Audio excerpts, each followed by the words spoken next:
Inshallah. Bismillahirrahmanirrahim. Alhamdulillahi Rabbil Alameen. Wassalatu wassalamu ala ashrafil mursaleen. Wa ala alihi wa sahbihi ajma'een. Wa ala man tabi'a hudahum ila yawmiddin. Tonight is the 22nd of Shawwal 1441, and we're going through Al-Wajeez. Tonight's chapter is Pre-Emption. Is it Ash-Shufa' with an ayn at the end, or is it Shufa? Ash-Shufa'. Shufa'. Ash-Shufa'. Ash-Shufa' comes from the word shaf, which means spouse as a legal term. It refers to the transfer of the portion of a partner to his partner that would have gone to another party, paying its value in exchange. Again, you said the shufa is what? Comes from the word shaf, which means spouse. Spouse, what does that mean? That means partner, the husband and wife, basically. This is a bad translation. Okay. Right. Shufa is from the word shafa'. Shafa' is the even number. So it's not spouse, it's the even. Okay. Okay, it's even number. So we got odd and even. Sure. So when you make shafa' or shafa', that means you make it two, even. And that is when, for example, a person needs somebody to employ, for example, himself or somebody's son into his company. And you know that you don't have anybody except maybe somebody to come with you, okay? And in order to help you. So that's the word from shafa', that means he intercedes, comes with you. So he, instead of going one to that manager, you come two together in order to employ yourself or your son. That's the shufa'. So it's becoming like from a shafa', which is the couple, the two, which is the even. And shufa' also means here in the Sharia and the legislation is, you said, that is the partner portion goes to the other partner, which is already being sold to a person who's an outsider, with the same monies being given. What he means by this, let's say we have a land, and this land is owned by two people. Okay, this person, one of them, he goes and sell his portion in that land to somebody else. This first partner, he's entitled to take that portion which is being sold by the second partner from the outsider with the same money that he had paid. So let's say that he sold this, for example, the share of his for £100. The first partner can take that from the outsider for the same price of £100. But the correct, actually, definition for this, shufa', is that by force, intiza', not intiqad. It's not actually this is going to him by like his but by his approval. No, I will take it from you whether you like it or not. So if I am a partner here with you in a land, and you sold this share of yours to somebody else without my permission, to somebody else, this, let's say A, B, there's two partners, and he sold it to C. I, the A, because you, B, sold your to C, and you're out, entitled to go to C by the law and take that portion to me if I wish. This is the shufa'. So I will take it from you whether you like it or not. You're the one who bought it, or even that partner who's a B. You have no right to sell to somebody else except with my permission. So that's intiza'. I take it, confiscate it, and take it. I'll give you the same money that you have paid. Now, the qa'idah, the principle regarding shufa' in Islam is that every matter that will entail a harm on one of the partners, if one of them is to sell to somebody else, then this shuf'ah will take place. I will take it. Because when I bought the land, me and you, because I like to be a partner, you have no right to sell your share to somebody else. It's going to bring me problem. It will be trouble. I don't like to be his partner. I don't like to be. I actually ran away from him, from that seed of yours, to be a partner of you. I'm just saying as an example. So anything. So if he permitted, no problem. But if he did not permit, I have the right to take that land, even it's been registered in the Islamic law I'm talking about. That is to say that I don't want to be that to sold. So that thing will be sold back to you. He sold it already. B is not entitled to take it back now. You sold it, but I will take it from C whether he likes it or not. That's mine. طيب. So why? Because Islam came to eliminate anything that will put harm. That's the Sharia. This harm would bring envy, bring grudge between the. Why, Mr. B, you sold your share without me? Okay, because there is a harm. I didn't give you permission to go and give me such C as my partner. I don't want to have headaches. Okay. Same thing as well with, let's say, that you have a land of yours and a land which is next to you.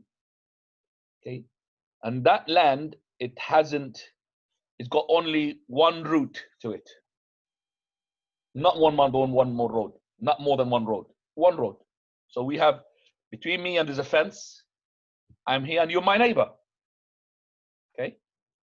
And there is, okay, our entrance is one road. You are having no partner in your house. You're not entitled to sell it to somebody except with my permission. If you want to sell it to somebody else, I have the right with the government, Islamic law, okay, to go and cancel that transaction that you sold, and I will take your house. That means whatever he paid you, I will. So, for example, that A and B again, he sold it to C. Then I will pay to C what he had paid you, and I will take that house back to me. Yes, if I haven't got the money, I'm not entitled to stop that sale. Okay? But if I've got the money, I am the one who's entitled. Priority goes to me to buy that share. Because that house, it has only one route. And I don't want to have a Mr. C as to be my neighbor, where he's going to be putting his truck, blocking, giving me headache, blocking my driveway, blocking. But if there's more one route, yes, he could sell. And there is as well, hudud, which is borders, as we're going to see. So there's borders, and which is a fence, and there is more than one route. Yes, there is no shuf'ah here. So that's the whole thing. The Islam came with the shuf'ah. So, and the shuf'ah, some of the scholars, they said that this is running ala khilaf al-qiyas, against qiyas. Qiyas means analogy. Qiyas means process of deduction. Ala khilaf al-qiyas means against the common sense. And this is not true. Why are they saying? Because you are you're buying something without the consent of the other. Because I'm going to take it from C, and C maybe he doesn't want to sell, but I have to take it because you are an outside partner here. You can't be my partner. I want to be with A and B, and that's it. Okay, A and B. But what about if we have three partners? A, B, C in that land, okay, or next to each other's, and one of us had sold it to the other, no problem. So if B sold to C, no problem, because we are already partners before. Or C sold to A, or both of us sold it, no problem. So one of us can sell to the other as long as you are, but to bring an outsider, no. Either it's my permission, or if you sold it already, I will take it from that guy, and I will take the portion to me, and I'll pay him the money that he paid to you, whom you have sold it to him. So scholars, some of them, they say that it is against the common the common law, because it's against his wish. We say that's not correct. It is with the law. Say ala khilaf al-qiyas. They say lots of things which are ala khilaf. You will be surprised how many things that they say that this thing had taken place ala khilaf al-qiyas, ala khilaf al-qiyas. That means it is not according to the qiyas, which is, as I say, is not correct at all. For verily, things go, even they go further than that. So for example, they go ala khilaf al-qiyas, is that the marriage as well, the marriage takes place at khilaf al-qiyas. Why? Because they say that when you buy and sell, you make sure that what you're buying is known to you. Whereas the wife, when you pay dowry for her, because you're buying, like you're paying dowry for her, and maybe the following night will die. So that is against the qiyas, subhanallah. So there is here gharar, meaning like there is unknown zone, okay? Because you have made a contract on something which maybe you're going to be a loser here. It's like you're gambling, okay? We say there is nothing in the Sharia of Islam against the common sense, ala khilaf al-qiyas. This is not correct. For verily, that is not right. If you look at the matters closely, you will find everything is with the qiyas. For example, and they might bring even a hadith, which is the hadith of Ali ibn Abi Talib radiallahu anhu, that if the religion is by intellect, then wiping underneath the khuf is more logic than wiping over the khuf. But it's not, deen is not logic. Okay, they bring that as a proof. We say to them, this is incorrect. Basically, the hadith itself, regarding Ali, is in question. We believe it's authentic. But if you investigate here, this hadith means two things. Number one, that the Sharia is governing, not your aql. And number two, it doesn't mean that the Sharia goes against the aql. No. If you look at this athar of Ali ibn Abi Talib, where he says that if the Sharia is through the aql, it would have been better to wipe underneath the khuf, because you're praying on the underneath part of your feet, not the upper portion. It would have been better to wipe over there. We say, well, the hadith means for the first instance, it may appear to you that it's common sense to actually wipe here, not on top. But this is the first, I would say, logical thing that comes to your mind. But if you think deep, then you will know that no, the common sense is to wipe over. Why? Because wiping underneath and you pray, you're going to get it dirty anyway. You're going to get it dirty anyway. But wiping over the top to show you that this is mere worship. Just like when we have Dhuhr 4 rak'ah. Is there any intellect? Is there any logic why Dhuhr is 4 rak'ah and each rak'ah contains 1 ruku' 2 sujood? There's no logic. It's mere ibadah. So for the first instant, it might sound for you it is against the logic, but it's actually the logic. So when we wipe over the khuf, which is not going to be dirty, yes, it's actually going against or with the Sharia. So coming to the shuf'ah here, the shuf'ah is not actually against the Sharia. The shuf'ah is with the, it's not against the logic qiyas. It's actually going with the qiyas. Because when you see you are a partner with somebody, and somehow this partner of yours sells his portion to somebody else, this will lead to dispute.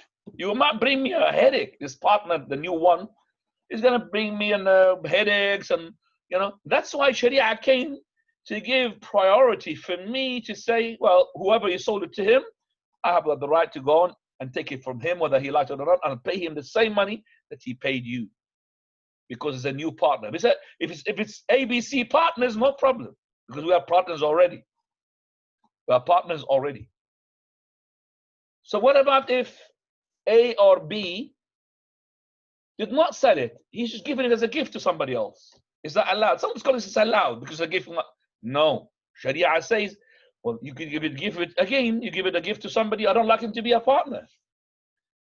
Okay. So if you give it a gift to somebody else, we will say, no, I want to take it from him, and we will decide what is the price of that land accordingly, because I don't want him to be my partner. Anything that would lead, even me and you and partner in one thing, you cannot, for example, let's say we have this house, okay? We are partners. and I live in one side and you live the other side in the same house, you're not even allowed to go and rent that side of yours to somebody else. I have the right to say to you, no. Because I don't want headaches. I'm a partner with you, that you live with me, but you're going to bring me headache? Bring me somebody else to live in the house and give me a headache? Okay.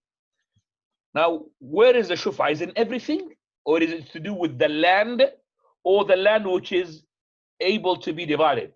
Three opinions here. One opinion says that the shuf'a is in everything. Whether it is something to do with aqar, like land, houses, or regarding money, like a company, okay? It's got no land, but it's got a company, for example, partners together in selling and buying and all of this, okay? So that's the first opinion, in everything. Second opinion said, no, the shuf'a is only in the land, the thing which has, like land, something that you have divided between you and borders and routes and all of that, the lands, to do with the houses, nothing else. Third opinion, it says, no, it is the land, but it's the one that you could be divided. If it can't be divided, then you could sell it. It can't be divided. If it can't be divided, I cannot put, for example, you are in one house. I cannot put, for example, from me and you, if I can't put a division, then I can't really make a shuf'a. You cannot sell. But if you could divide it, for example, you have this house, I cannot make it two halves because we're going to use the same route. Then there is shuf'a, otherwise there will be no shuf'a. Each opinion has got its own proof. The first one, which says in everything, depends upon an athar. And this athar, narrated by Al-Imam al-Tahawi, rahimahullah, where he said that the shuf'a is in every, which is from the Prophet ﷺ, that is in everything, fi kulli shay. This athar is being discussed by our Shaykh al-Albani, rahimahullah, in his silsila al-Da'ifa, weak hadith, number 1009, in which the Shaykh said, fi kulli shay, in everything, is not correct in everything. It's actually fi kulli sharak, everything that has got partners. So the word has been changed. Why? Because the hadith which we're going to be discussing in a minute, hadith Jabir ibn Abdullah, قال في كل ما لم في كل, that is shirk, so anything that got partners, not for everything. So basically, Imam al-Albani, he is inclined to the opinion that the shuf'a is only in the lands, orchards, something to do with something that, it's not like in a company where it is money in itself. I could really sell my share and there is no shuf'a here. The second opinion, shuf'a is in the land, which is Shaykh al-Albani said. The third one, as I said, is the one that you could divide. Otherwise, there is no shuf'a. Which is the weakest opinion? If I look carefully here and I look what is the Sharia is after, is to remove the hatred and the grudge. Let's say I'm in a company which has nothing to do with the land, and I made my share with you in, for example, setting up, selling and buying certain items, and then you want to pull out without giving me permission. You sold your share to somebody else. The Sharia says that there is a harm. There should be a shuf'a here. There will be harm. Yes, of course there will be harm. If you look at it, you could bring me somebody who would say, well, I want to start selling and buying, for example, pigs, skins, or buying cats and selling cats, which you know that's not allowed, or something that you're not happy with, which would bring you some sort of conflict. So this person is not entitled to sell his share in that company unless he takes his permission. And if he did so, I'm entitled to buy that share from that person by the same price that he paid you. I get it from him, the shuf'a. After reading all of this, the principles, regardless of saying that the Tahawi athar is weak, our Shaykh ibn Uthaymeen rahimahullah is, for me, more correct in this issue, that the shuf'a is in everything that would bring harm. This shuf'a was even known in Jahiliyyah before Islam. and Islam came to emphasize it. So the general principle in the shuf'ah is that anything that would be bringing harm to any of the partners, if you one of them to sell his share, then the shuf'ah will take place. The shuf'ah will take place. طيب, let's go now to the continuation of this. Okay. On what types of wealth is the law of preemption enforced? Jabir ibn Abdullah said, the Prophet ﷺ judged by the rule of preemption on every property that had been subdivided. If the boundaries are demarcated and the roadways are fixed, then there is no preemption.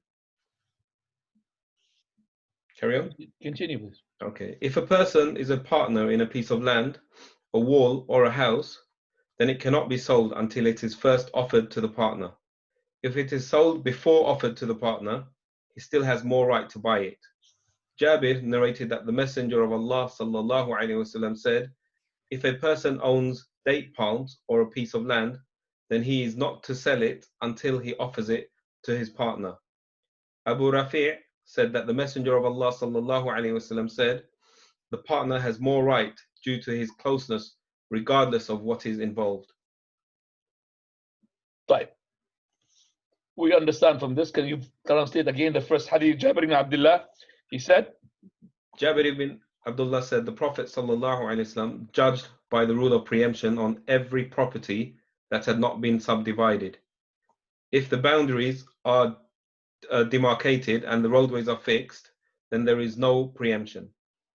Right, that's the shuf'ah, preemption. Okay, so there's two conditions here. First of all, here the Prophet ﷺ, he said, for everything which is not divided. That means something that is dividable, that hasn't been divided, okay, then there is shuf'ah, unless these two things takes place. So what about something that cannot be subdivided? We say the shuf'ah is more priority. If I divide, then there has to be two conditions to take, that there will be no shuf'ah. So if they can't be divided, then there is a shuf'ah, unless there is marks to be demarcated, the fence and all of that demarcated. And the second condition, roots, more than one. So two conditions here. If there's these two things take place, then there is no shuf'ah. But what about if this thing cannot be subdivided? This is more priority that there will be no shuf'ah. There will be shuf'ah. There will be a shuf'ah. So the shuf'ah is more priority in a property. Like let's say you share in a house, which we can't divide it into two halves because we cannot make the kitchen into two halves. We cannot make the toilet into two halves. It's only one kitchen, one toilet, and one room. And there's no way for us to make it divided. So the shuf'ah is more priority in such a thing. So if you sold your share, I've got more priority to it because how can I have a share in something we can't divide it? But if it could be subdivided, then there is shuf'ah unless there is borders. So I've got my fence and you got fence, different lands, and also more than one route. Not one route. وقال وصرفت الطرق, more than one. You have more than one route. So if you block me with your truck in this side, I've got another route to me. There's no problem that I'm not entitled to go and take that share that you sold it, or that land or that house, sold it to Mr. C, as in our example. So there has to be two conditions. If the routes are being given, and if there is as well borders and divisions, then there is no shuf'ah. Otherwise, the shuf'ah will be there because there is a harm on one of the partners. Then he says here, well, he has got a land or some palm trees, not to sell it. That means palm trees were shared in it. Shared palm trees, not to sell it until you ask the permission from your partner, the partner that of yours. So Prophet said also the partner has got more priority. قال بساق به, بساق به. So because of his closeness. Is that the translation? The partner is more got priority. The last one, Hadith Abi Rafi'. Yeah, the partner has more right due to his closeness, regardless of what is involved. So his closeness, because he's a neighbor. The closeness. Right. So if there is a fence between you and your partner, but still there is no roots, I've got the shufa. You can't sell your house until you take my permission. If you did so, then I'm entitled to take that house from that person you sold it to with the same money that he paid you. But if there is a fence plus roots, then there is no shufa. So this hadith of Jabir, we could learn from it the following. Number one, shufa is there for everything which is in partners. Number two, no shufa to somebody who's got between him and his partner a border divided, the area is being divided, and that the roots is being as well given onto that. So there's roots more than one onto the properties. Third one, that the shufa also is there if you were having any benefit, like there's a will there. In that land there's a will which both of you benefit from. And if you sell this is to a partner where he's going to be benefiting from that will, still I have priority for the shufa to take that land, because I don't want anybody to go and bring me a big massive family to start to take the will, and that will is not enough for two people here. The shufa also is in everything that can be subdivided. Everything, as we said, not as our Shaykh al-Albani had said. Shaykh al-Uthaymeen is more closer to the principle than our Shaykh al-Albani. Also, that it is haram to sell your portion, your share from something which is you partner with until you take permission from your partner. So don't sell it behind his back.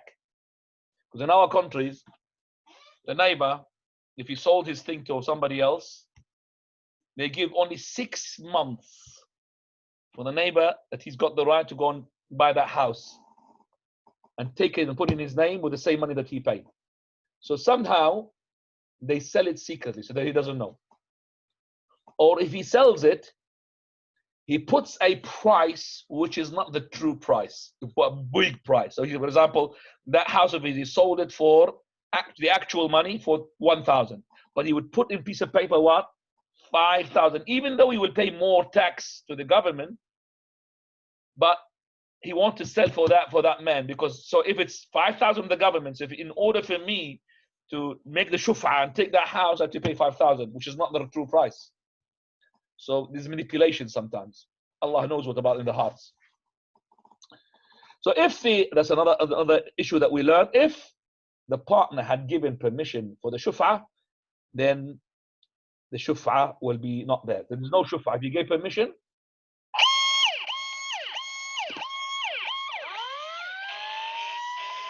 don't worry guys, this is my alarm for something. If there is a shufa, if the partner had given permission, then there is no way for him to return back. There is no shufa. Shufa would not be taking place. And the shufa, we said, also can take place whether you give it as a gift or anything so it's a gift, but no shufa if it is inheritance. If you died and your share be inherited, I'm not entitled to take it from your sons by the shufa. That's not correct. But if you gave it to a gift to somebody, I am entitled to say, no, I want to buy it. I don't want you to give it to such and such person. Because remember, the principles, I don't want harm. There's no harms on any of the partners. Even with renting, as we said. طيب. So Islam basically came to remove all that grudge and the hatred and dispute that takes place between the partners. Wallahu ta'ala a'lam. By which, alhamdulillah, we came to the end of Ash-Shuf'ah. And I'm just looking around here on my notes. If I have missed anything, I could see that everything, alhamdulillah, has been discussed. We come to the Al-Wakala now. It's the last thing. And we're going to finish by, inshallah, 7:30. Fadl. Sheikh, there was an extra paragraph. I think most of it is what you explained, but I didn't read it out. Yeah. Sorry. Read that one. I'm okay. Sorry, because there are too many writings on top of it. Okay. The neighbor has the right of preemption if they have some common rights. If two neighbors share some rights, such as to a roadway or water, then they each have the right of preemption, and one cannot sell without seeking the permission of his neighbor by offering it to him first. If he sells without his neighbor's permission, his neighbor has the first right to what was sold. Jabir narrated that the Prophet ﷺ said, the neighbor has the most right for preemption with his neighbor. One should wait for him if he is absent. This applies if their roadway is one. So if the roadways is more than one, there is no shufa. Okay. Abu Abu Rafi Rafi also narrated that the Prophet ﷺ said, the neighbor has more right to that which is close to him. Jazakallahu khayra wa ahsanallahu ilayk. Now we come to al-wakala. Naam. Okay. Agency and the power of attorney. Wakala is to entrust an affair to another and have it guarded. In legal terms, it refers to appointing another to represent oneself, either unconditionally or conditionally. Right, so wakala is power of attorney. That's the most appropriate translation of it. Okay, what this is to give the permission to somebody to be deputized with his power of attorney to do either something which is mutlaq, unlimited. He could do whatever he likes. He could sell all your lands and buy your lands. Okay, mutlaq. Or it is restricted that I'm giving you the power of attorney to go and get my money from the bank. My power of attorney to go and sell this car. Power of attorney to sell just that particular house out of my all houses. Power of attorney, a limited one. Okay, a power of attorney as well to a power of attorney to divorce my wife. So you could go to the country and you got the power of attorney being registered to you that you could pass divorce on my behalf. You're allowed to do that because a power of attorney to get me married to somebody as well. He's got the power of attorney. He's a wakil. So it could be limited or unlimited. There's something they can't give power of attorney. For example, making an oath. I can't give you a power of attorney to make an oath on my behalf because the oath is to be me individually. I have to say it. So if it comes to the oath, I have to come and make the oath. You can't make my oath on my behalf. Okay? The oath, swearing by Allah Azza wa Jalla. Let's go now to the legality of it. Okay, its legal status.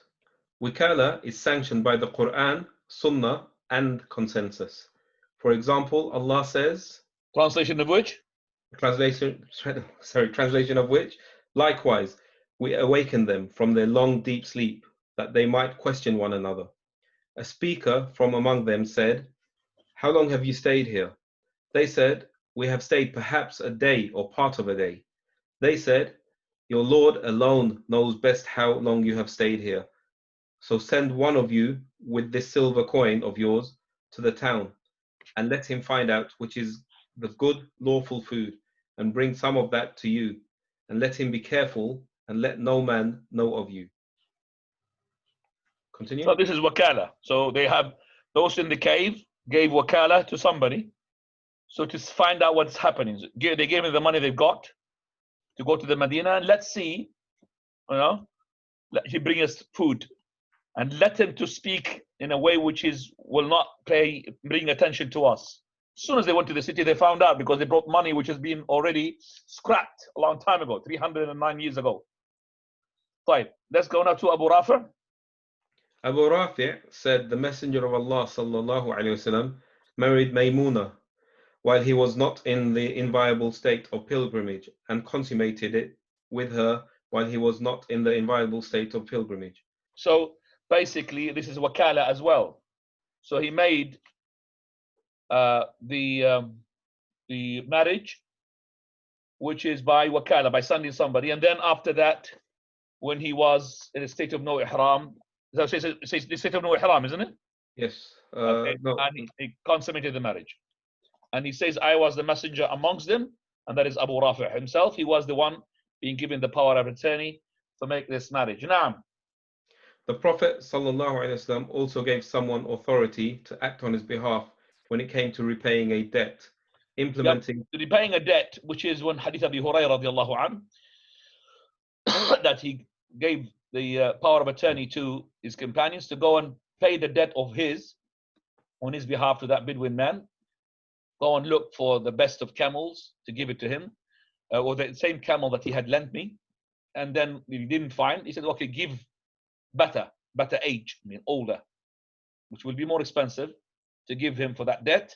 And then he said, the best of you in loan wise is the best of you qada'an, the best of you who gives back. So if you gave me, for example, something as a loan and I wanted to repay you back, I'll pay you better. But it doesn't mean here riba.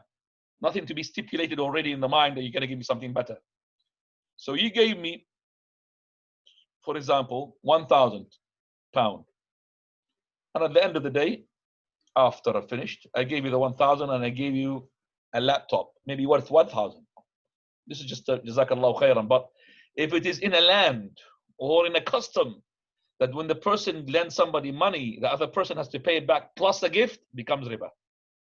But if it's out of the blues, you didn't really know that he gave you 1,000, alhamdulillah, give you a laptop because he's want to thank you, jazakallahu khairan, for standing beside me and he gave me that money, which what I needed. And you did not really as well expected, you know, him to go and give you extra or give you a gift on top of that loan when he gives it, when he settles his debt. Fine. Also on here it says implementing fixed prescribed punishments and other implementing fixed punishments when he said to Unais, he said, "Oh Unais, go and see what there was taking place, which is the pelting with stones to a woman whom whom her husband, he asked that he had accused her of fornicating with somebody else.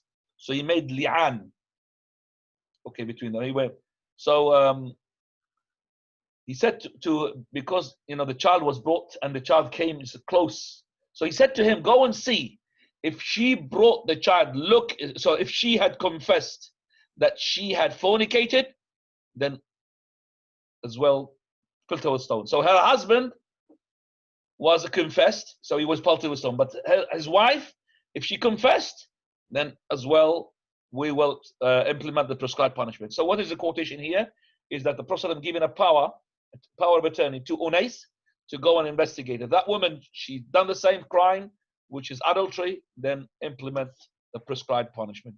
Now, and other issues as well, it says here, and other issues. Other issues like, for example, in the time of the Prophet ﷺ in his Hajj, farewell Hajj, he deputized Ali ibn Abi Talib radiallahu anhu to slaughter on his behalf the camels. So he had deputized Ali, where he brought Ali 100 camels. Prophet of Allah, I remember he had slaughtered 63, and he left the 37 to Ali. That's deputizing Ali to slaughter on his behalf. And also he deputized them to go and spread the meat to the people. So there's a consensus here. Go on. The Muslims all agree that it is permissible. In fact, it is a recommended act, as it is a form of aiding one another in acts of piety and righteousness.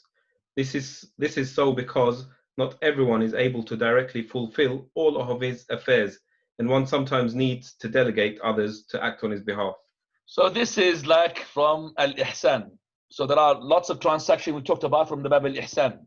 So for example, when we said Al-Wadi'a, to put a trust with somebody, that's Bab Al-Ihsan, being kind. So it's recommended, because not everybody is able to fulfill everything that he wants to do. So he will deputize somebody, okay? And deputizing always like min Bab Al-Ihsan. But if you deputize somebody and he takes money, that becomes ijara, because like you are employing him. But deputization is for the sake of Allah subhanahu wa ta'ala and is recommended. طيب. So Prophet of Allah sallallahu alaihi wasallam, he deputized one of the companions to go and sell a sheep. So he went to the market, he sold the sheep, he got money. He deputized him, to buy a sheep. He gave him 1 dinar to go and buy the sheep. So he went to the market and he bought a sheep. And then he found that there is an opportunity to sell that sheep that he bought with a higher price. So he sold that sheep and he got money and he was able to buy a sheep plus bringing the 1 dinar back. MashaAllah. So he's been given 1 dinar to buy a sheep. He ended up with his, mashallah, good business, to bring the sheep plus the dinar that the Prophet had given him to him. So the Prophet ﷺ asked for barakah for Allah for him, and he said, the dinar is yours. The dinar is yours. Because if that person had made such a thing, okay, he has to bear the consequences. Meaning, let's say, for example, he had made a transaction, he lost, he has to guarantee that dinar, because I'm jeopardizing on dinar if you lost it. And that comes to the last thing we're going to be, that you are entrusted. There's no consequences upon you unless you have basically taken on your decision on your own to do this transaction, and then you lost. I didn't give you the go ahead to do that. I told you to take the dinar and buy me a sheep. So this person brought the sheep plus the dinar. Prophet Allah asked for barakah for him, and he was known that this person, he would make even gold out of sand, mashallah. He used to give even 40,000 dirham every day onto his family. طيب. Now, what is permissible to make wakala with? Go ahead. Matters concerning which power of attorney is permissible. Power of eternity. I keep saying eternity. Sorry, Sheikh. Power of attorney. No problem. You're trying to twist my tongue as well. I'm going to discipline you like Abdullah ibn Umar disciplined his children. Now. Power of eternity is permissible in attorney, any kind. Power of attorney. Oh, subhanallah. Not eternity. Eternity is a long life. Allah, what's that? Power of attorney is permissible in any kind of dealing or disposition that an individual is allowed to conclude on his own his own behalf. So in everything that you're allowed to do, that you could make a power of attorney. It is but permissible. the oath, no. You can't do it on behalf of somebody else. Now, it is permissible for him to delegate authority to others or to accept the delegation from others. You finished? Go on. There's another heading. The agent is a trustee. Carry on. Yep. The agent is a trustee. The agent who is given the power of attorney is considered a trustee concerning what he receives from one doing the entrusting and the actions he takes, meaning he is not liable for anything unless he himself was negligent. The Prophet ﷺ has said, there is no liability upon the one who accepts a trust. So if you have negligence or you have extravagance, that means you exceeded your borders, your limits. I'll give you an example of the two. So let's say, for example, I've given you chocolate to go and sell in the market. You sell it in the market and you bought 50 pence. And it could be in the market, it was £5. But you did your best and you got 50 pounds, 50 pence. You're not liable to pay him for 550 because you gave him the power of eternity and he did not go to the right spot. He did not go to the right time. You sold it for 50 pence. Okay, so it is not liable. But if this person, for example, put that chocolate that you gave him to go and sell and expose it and he put it in the car with the sun and it melted. That's what we call it. Sorry about that. شيخ احمد انا بس على الدرس الان بحكي معك انا على الدرس الان على الزوم السلام عليكم بحكي معك يلا what was that? So this person, he had melted the chocolate, so this person is liable for this. He has to pay because why did you put it for the sun? So you are liable for paying compensation for the person who gave you power of attorney because you didn't look after it. You put it in the sun, you expose it. That's called ta'addi. Ta'addi means transgressed. Farrat means you've fallen short. That means you took the chocolate and you started, hungry. Let me eat half of it or some of it. You're liable for that as well. I told you to sell it, not to eat it. By this, well, alhamdulillah, we came to the end of this. You've got about 14, 13 minutes. I've got lots of things to do. I'm sorry about this. But now we've finished, alhamdulillah, the chapter of transaction. We will go to the kitab Al-Ayman wal-Nudhur, meaning the oaths and the vows. Is that the translation of that? Chapter 9, Oaths and Vows. Oaths and vows. Okay, inshallah, there are lots of things to write there. Oaths and the vows. If you have any question in those 13 minutes, everybody's entitled to ask a question. So go ahead from the people. Put your hands up, please, and ask a question if you like. Jazakumullah khairan, Shaykhi. I think they can unmute themselves now. I've just put it. And the first question from Bedford, from a sister, is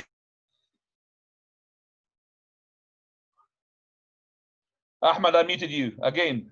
Bedford sister. she wants to know, Shaykhi, what is Aina? Bay'ul Ina. We've discussed the Bay'ul Ina as we're going to discuss it again in the transaction. But Bay'ul Ina basically is one of the types of riba. And it is in the following form. Is that a person who is after money, cash, but he can't get it. Nobody's lending him. So you resort to this way in order to get the cash. So what he does, he goes to somebody and he says to him, how much do you sell this laptop? In front of him, how much do you sell the laptop? He got a laptop. He said, laptop shop. How much do you sell the laptop? He says, £500 cash. Of course, he hasn't got money. He wants money. He doesn't want a laptop. Okay. And I can't pay you cash. What about even installment after 1 year? He says to him, okay, in 1 year, paid £700. All right. So he takes the laptop and he registered on him what? £700. He hasn't paid any money yet. This guy, he would say to him, okay, how much is this laptop you want to buy it from me? The person who is the buyer became now a salesman to the same salesman he gave him the laptop in the first place. The laptop's still there. Okay, it's mine now. I'll pay you, inshallah, the first installment in about a month. But do you want to buy it from me? And the salesman, he knows he wants money anyway. So he says to me, how much? How much? What do you want to give? Okay, I'll buy it from you, £300. So now this person who supposedly had bought it, he sold it back to the first owner with £300. By the £300 is even less than the wholesale that salesman, the first salesman, can get it from the company. Maybe in wholesale is about 450, he's making £50. So he says, okay, £300. So it ends up, this first salesman's paying £300 to the first buyer, the one who wants to buy the laptop. The laptop's still there. He pays him £300 and he's already registered on him is what? £700. SubhanAllah. That's called Bay'ul-Ina. So what about if he took this laptop and sold it to somebody else? Is this called Bay'ul-Ina? Scholars differed. Some of them called it Tawarruq. Tawarruq means making money. You take the laptop from him. So you give it to that person. Another person is £300. You give it to the pocket, and that guy, in first installment in a month, you'll sort yourself out. Either you're going to be most likely in the prison because you can't pay it. Okay, you can be thrown in the prison. That's most of the people. So is this called tawarruq? I mean, tawarruq means cash in money. Cash in money. Some scholars said yes. Some scholars said no. Still Bay'ul-Ina. If that salesman knew what is happening, that's called Bay'ul-Ina. Why? Because still this person wants to have money regardless of the outcome, whether it's haram or halal. He just wants to have money. And this way of transaction kills the economy, makes factory to close down because people are in need of money, the lack of trust between them. So if these things happening, so I'm this laptop, which is brand new, still in the box, I'm going to give it to another person. And the other person, he knows is an opportunity because this money is in need of money. He will start buying the laptop in even a cheaper price than he gets it from the factory of the laptop. So after a while, the factory will close down because nobody's going to buy from the factory. The people start, the small shops and the small shops start buying from where? From the people who are in need of money. And it's going to come this loop at the end of the day, just like the riba, that somebody we're going to be locked up in the prison. This is the riba. Riba is like pieces of matches go on top of each other. You know, the piece of matches goes on top of each other. Is one match taken out, the whole thing collapses. And that's the recession that is taking place in some of the riba countries. the one who based upon inflation and riba. That's how it is. The bank gets money from the government. The money, government prints it, gives it to the bank, the central bank. The central bank is the main bank. He takes it, so for example, this central bank, okay, with the money, he gives it to the small banks with an interest rate of 0.1. So 100, return it for me 101. 1 million, 1 million and 1,000. 1%. Sorry, 0.1%. 0.1%. The other companies, the other banks, they start lending it to the customers of theirs with 3-4%. The other ones who take from the bank 4%, they lend it to other people with 7%. So making money out of money, that's the riba. So let's say that A is the central bank, lent it to B, the other smaller bank, B lent it to a small project manager, C, D. Now when the last one is E, he's to pay a hefty, very big, riba, all of it. If he couldn't pay Mr. E, so A, B, C, D will collapse. Because when E cannot pay, D will not be able to pay. To Mr. C, C will not be able to pay. To Mr. B, B will not be able to pay. To Mr. A will collapse. That's the whole thing about recession. How do they say themselves? Power. I've got power resources. I could print money whenever I like. This is called the universal bank, or they call it the Bank Dawli. Dawli. All of that is control. You are controlled to this Bank Dawli. All countries are controlled to this Bank Dawli. Monopoly. And the Bank Dawli is, of course, under the power of the Jews. Right. That's the Bay'alina. Let's just go to Sister Muslima 11. Fadali. Please unmute yourself. They can't unmute themselves at the moment, Shaykhi. Wallahi, they can. I can. Yeah, I know. So I don't know what this Ahmad's talking about. Go on, Faisal. No, you said the Sister Muslima is up, Sheikh. I was just saying I can unmute. No. Ahmad, he said they can't unmute himself. I said, by Allah, they can. But that's the proof that you could unmute yourself. Yes. Fadal, Faisal. Oh, Sheikh, regarding sujood sahw, we have a question here. Asif is next to me. He sends his salam. Asif Ali. If somebody says the adhkar in the wrong place, for example, he says the adhkar of sujood and ruku, is sujood as-sahw required if we realize after? After the salah, no, there's no sujood sahw. But if you realize in the salah, yes, there is. No. So we say it. So I say Subhana Rabbiyal A'la in ruku, and after I have risen, already stood up, I realize, oops, that was in the wrong place. There is sujood sahw. It's not compulsory, but there is sujood sahw. And Sheikh, maybe ask another question on the same topic. You said in the sujood as-sahw we can say Subhana Rabbiyal A'la, but between the sujood we cannot say Rabbik firli. Why is that? Because there is no proof for that. Because there is no proof for that. Between the two sajda is different from the sujood. Between the two sajda we don't. So we said that there is no proof, there's no sayings of what to say in the sujood of the sahw. But we said you cannot say Subhana man la yashu, glorified be to Allah who does not forget. We can't create these things. But we leave it like this, you're allowed. And why is it in between? Because in between you're required to be as equal as the sujood, which is not. When we have in the normal prayer, we said that the sujood is equal to the second sajda, equal to the one in between. In the sujood as-sahw, it's not the case. Sujood as-sahw, it does not the case to have the same length of time between the sujood. That's why we don't say Rabbi Ghfirli, Rabbi Ghfirli. Otherwise it will be coming now. I could prolong it and make sujood sahw, mashallah, another prayer.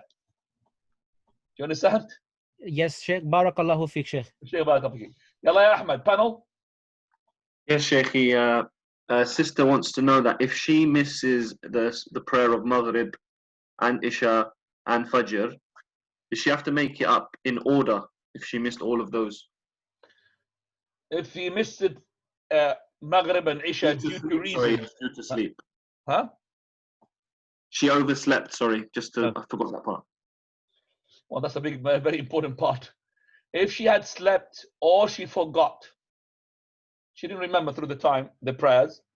Then when she comes to pray them, there's a difference among the scholars. The correct opinion, you pray them in the order they were. This is, as I said, controversial. You might go and shop around in the Fatawa and goes to Google. He might give you Shaykh Islam ibn Taymiyyah. He said that you do the first prayer that you are in, and then you do the one we missed. But we have the hadith of the Prophet ﷺ. من نام عن صلاة أو نسيها فليصليها إذا ذكرها لا كفارة له. He who sleeps through the time or forgets, then let him, the kafara, the only way to expiate that is to let him pray it once he remembers it. So once you remember it, so you are in the now, you've Dhuhr and Asr you missed, and you woke up in Maghrib. Once you remember Dhuhr and Asr, you start to pray them. If you prayed Maghrib before Dhuhr and Asr, you did not apply the hadith. That's number one. Number two, that we know that these should be the order. Can't pray Maghrib and then Dhuhr and Asr. Nah, that's the correct opinion. Wallahu ta'ala a'lam. Okay, Zahid Abu Bilal, quickly, you've got 3 minutes. Sheikh, should you consult your neighbor if you are selling your house? I don't know if you came at the beginning of the class or just the end of the class. No, I came about 15 minutes late. Sheikh. Sorry. Yeah, that's why you didn't understand So we said that if your neighbor, you've got between you and him a fence, so you separate it, and you've got more than one road, I don't have to. If you consulted him, this is out of courtesy, love, but it's not. The shufa is not there. Islamically, if you sold it to someone, he's not entitled to go and take that house from that person you sold it to. Okay, because there is a fence and there is more than one road to it. Okay, Masood, USA. Sheikh, if you buy any product from the store and if you pay warranty money, by the time you didn't know that the warranty is haram to pay, what's the ruling of using that warranty now, but you realize it is haram? So basically, you bought something and you paid extra money to make a more guarantee on the thing. You didn't know it was haram, and now at the moment that can I use that warranty? Okay, yes, you can, to take the money that is you paid. For example, that warranty will pay me for an engine, a motor, for that thing, which is almost equivalent to the money extra that I paid. Yes, but more than that is not allowed. So I know it's difficult to implement. It's difficult, isn't it? So if you bought a couch, that's like about $1,000, and if you pay $50 just warranty, so it's not, you cannot use that. No, if it's if it's gonna be, of course, it's gonna be haram. Even though that they are thieves, they took your money. But now you can't just make them to pay the consequences. Okay, I paid you $50, I'm gonna get $1,000 from you. Islamically, it's not allowed. But if we can take our $50, halal. The only way to make the warranty halal is if there is a service. For example, you bought a fridge, and there's a company offers to you, for example, that we will give a warranty for 5 years. If you pay us, this is $500 fridge, you gave us 100, we'll give you 3 years warranty. Now, if they said we will come and investigate in this fridge once every 6 months or once every year, so 3 times in a year, to come and check onto your fridge, it's halal. But if they said, no, it's only when there's a fault, when there's a fault, then, we will come and replace it. Otherwise, you lose your 100. That's gambling. Got it, Sheikh. Thank you. Thank you very much. Okay, can I just ask now, because we're finished now, the brothers who are from the USA, Masood, can you just tell us everything calm down regarding this racism issue? Yeah, alhamdulillah, it's much better than before. And what about you, Faisal? Sheikh, I think another incident happened last night. I'm not sure if Masood saw that in the city of Atlanta, where another black guy got killed by the cops. So this is going to start up again, God forbid. There was somebody sent me just today something that there's a big massive sign on a truck going around the cities, which is that to show that the Prophet Muhammad said, "La farqa bayna aswadin wala." There's no difference between the black and the white, or the Arab and the non-Arab. There's nobody superior to the other except by piety and conduct. Is that true? It could be I haven't seen it, Sheikh. So if you saw it, it's probably true. خير ان شاء الله. طيب سبحانك اللهم بحمدك اشهد ان لا اله الا انت استغفرك واتوب اليك. We'll meet each other inshallah at about 10 minutes past 8 باذن الله. السلام عليكم.